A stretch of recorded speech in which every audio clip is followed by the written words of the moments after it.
जिसकी लाठी उसकी भैंस।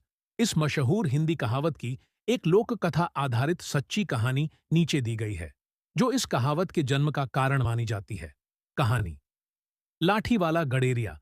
बहुत समय पहले की बात है। एक गांव में दो गडेरिये, भेड़ बकरी और भैंस पालने वाले रहते थे।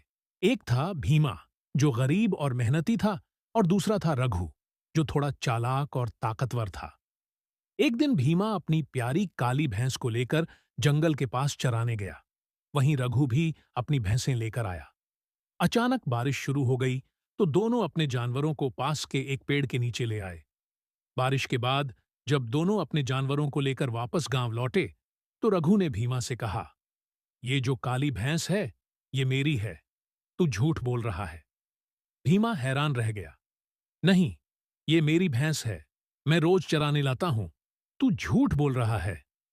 दोनों में बहस होने लगी। गांव के सरपंच के पास मामला पहुंचा। सरपंच ने कहा, अगर कोई गवाह या निशान नहीं है, तो हम भैंस को दोनों से छीनकर पंचायत में रखेंगे, जब तक सच ना पता चले।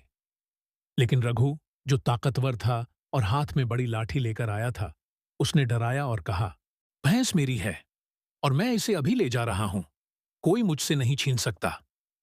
किसी में इतनी हिम्मत नहीं थी कि रघु से भिड़ सके। सरपंच भी चुप हो गया। रघु भैंस लेकर चला गया।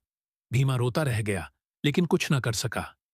उस दिन से गांव में लोग कहने लगे, जिसकी लाठी उसकी भैंस। मतलब, जिसके पास ताकत है, भैंस या हक, उसी का होता है, चाहे वो सही हो या गलत।